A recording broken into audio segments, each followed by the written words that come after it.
রাধে রাধে বন্ধুরা, রাজলক্ষ্মী ব্লগ চ্যানেলে তোমাদের সবাইকে অনেক স্বাগত। তোমরা কেমন আছো? আশা করি ভালো আছো, আমিও ভালো আছি। তো আজকে ব্লগটা এখান থেকে শুরু হচ্ছে। প্রত্যেক দিনই বেশিরভাগ আমি কাজটা সেরকমভাবে শেয়ার করি না, কেন অনেক বড় ব্লগ হয়ে যাবে আমার নতুন, তাই সেই জন্য ছোট্টর মধ্যে আমি দেওয়ার চেষ্টা করি। তো কাজ হাফ করি, তারপরে একটু খানিকটা শুরু করে দিই। এখন তাই বাসন টাসন মাজা হয়ে গেছে, ঘর মোছা হয়ে গেছে, ঠাকুরের বাসন মাজা হয়ে গেছে, কেচে দিয়ে গেছিলাম, সেইটা এখন এসে মেললাম। ওদিকে ঋষভের বাবা স্কুলে গেছিল, ছেলেকে নিয়ে এসছে। আর দেখো ওদের গাছের একটা কুমড়ো হয়েছে, একটা গোটা কুমড়ো হয়েছে, মানে এই কুমড়ো ওই খাবে একা।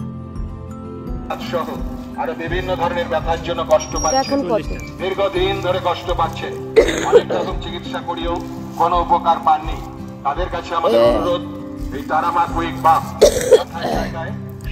তারপরে এই দাদা এসছে, আওয়াজ পেয়েছি, এই দাদার কাছে দৌড়ে গেলাম। এই দাদার যে মাজনটা নিই, এই মাজনটা আমি কোলগেট মাজা ছেড়ে দিয়েছি, প্রায় 1 বছরের বেশি হয়ে গেছে। কোলগেট আর মাজি না, কেন কোলগেটের সম্বন্ধে অনেক কিছু শুনেছি। এবার কি করব বলো, চেষ্টা করি যে অনেক কিছুকে এড়িয়ে যাওয়ার, কেন এর মধ্যে অনেক ক্ষতিকারক জিনিস আছে যেগুলো অনেকে জানে, অনেকে জানে না। কিন্তু মার্কেটে কোনো সময় পাওয়া যায়, ব্যবহার করতে পারি, কোনো সময় পাওয়া যায় না, ব্যবহার করতে পারি না। আর বাকি ভাত ছিল, তো সেইটাকে ধূপ ধরে ভাতটাই আমি একটু ডিম, আলু, একটু শিম কুচিয়ে, আদা রসুন পেঁয়াজ কুচি দিয়ে সুন্দর করে একটু ভাত দিই, তাহলে ঋষভের বাবা টিফিনে খেতে পারবে, আমিও ঋষভ একটুখানি খেয়ে নেবো। ওই যে মাজনটা নিয়ে বলছিলাম বন্ধুরা, ওই মাজন, গুঁড়ো মাজনটা যদি তোমরা কেউ মাজো, এই মাজন মাজতে পারো। তার কারণ হচ্ছে ওই কোলগেটের মধ্যে যে একটা বিষাক্ত কেমিক্যাল থাকে, সেটা এর মধ্যে থাকে না। এই মাজনটা ফেনা হয় না, কিন্তু কোলগেট, শ্যাম্পু যেগুলোতে ফেনা হয়, সেই সব জিনিস আমাদের স্কিনের জন্য প্রচণ্ড ক্ষতিকারক, এতে বড় ধরনের রোগ হতে পারে। তো আমি শোনার পর থেকে একটু এড়িয়ে যাওয়ার চেষ্টা করি।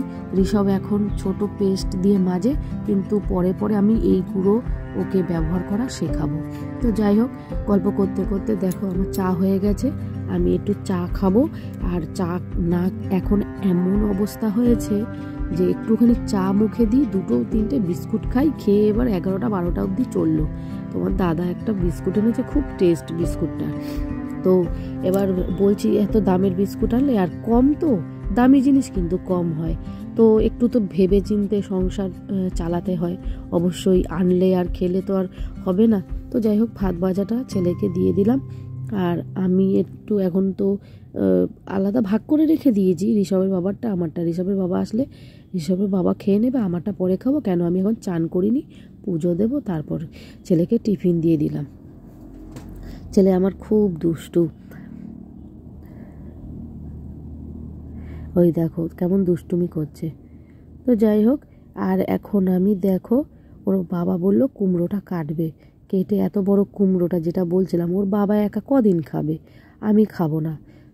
তো ওর বাবা এই কুমড়োটা কয়েকটা ভাগ করলো, 2টো দাদু আর 2টো দাদা, এই 4জনকে আমি বললাম তুমি 2 টুকরো করে দিয়ে দাও, কেন বেকার নষ্ট হবে, আমার ঘরে থাকলে মানুষ খেলে তবুও শান্তি পাবো যে না মানুষ খেয়েছে। তো ওদের গাছের এই কুমড়োটা হয়েছিল বড়, এটা এনেছে, তো ওকে আজকে আমি একটু ভাজা করে দিয়েছি, যেটুকুনি আছে থাক, পরের দিন করব। আর একটু ওকে ভাজা করে দিই, কারণ ওরা খুব কুমড়োটা খেতে খুব ভালোবাসে। আর আজকে যেন বন্ধু চিংড়ি মাছ এনেছে, আর 2 পিস কাঁটা বোনা মানে রুই মাছ এনেছে ছেলের জন্য। আর চিংড়ি বেশ খানিকটা এনেছে লাউ দিয়ে করার জন্য, একটা গোটা লাউ তুলে এনেছে। তো লাউ ডাল তো করেছি, লাউ ডাল করবো, আর এদিকে তোমার চিংড়ি দিয়ে লাউ করব। আর একটু দুধটা গরম করে রেখে দিই, আর এদিকে ডাল বসিয়ে দিয়েছি। আর এই দেখো ছড়িয়ে ছিটিয়ে সব আমার ছেলে এই মাত্র বেরোলো। তো যাই হোক, ওর বাবা লাউ খেতে, লাউ সব সবজি মোটামুটি খায়, খেতে ভালোবাসে। আর কুমড়োটা ওকে ভাজা করে দেবো, আর পরের দিন বলেছে একটু ছক্কা টক্কা করে দেবো, কেন ও খেতে ভালোবাসে, ও খায়, তো ওকে করে আমি দিই, আমি না খেলেও ওকে আমি করে দিই, না করি না। আর একটু দুধ নিয়েছিলাম,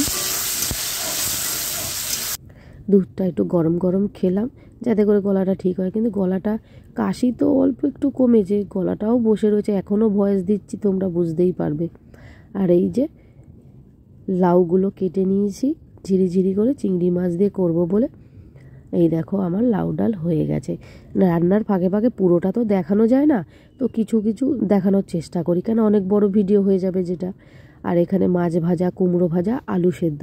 তো জানো তো আলু সেদ্ধটা আর দুপুরবেলা আমরা খেতে বসিনি, কেন আলু মোটামুটি ডাল ছিল।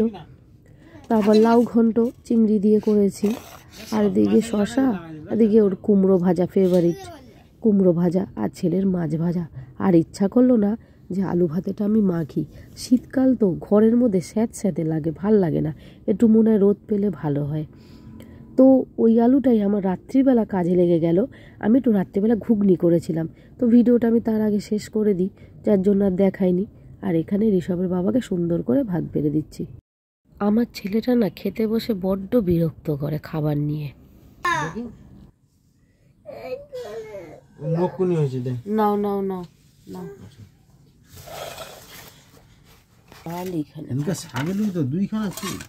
হ্যাঁ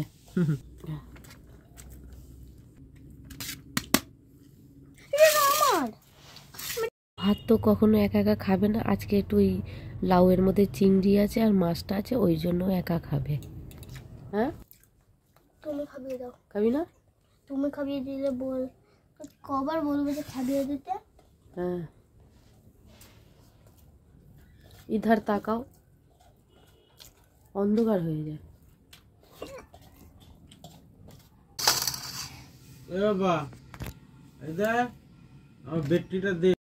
শুনলে তো বলছে আমার বেডটিটা দে, মানে নিচে আর নামবে না। আমি বললাম নিচে এসে খাও, তাহলে ছেলেও খাবে না, ওকে ওখানে দিতে হবে।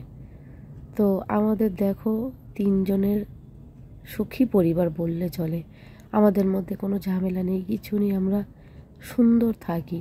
তো কয়েকটা শকুন আছে, বলছি কিছু মনে করো না, আমি যে জ্বালায় জ্বলছি সেই জন্য বলতে বাধ্য। 2টো শকুন আছে আমার, সব সময় কুনজর দিয়ে রেখে দেয় আমার ঘরে। তো যাই হোক, আর এখানে চা এখন আমি নেব, সেই 2টো বিস্কুট ওর বাবা বলছে এত দামের বিস্কুট আর 2 দিনেই শেষ হয়ে গেল। আমি খাচ্ছি, 2টো নয় 4টে খেয়ে নিচ্ছি, আমারও ভাল লাগে, আমি খেয়ে নিচ্ছি, আবার ছেলেও খাচ্ছে।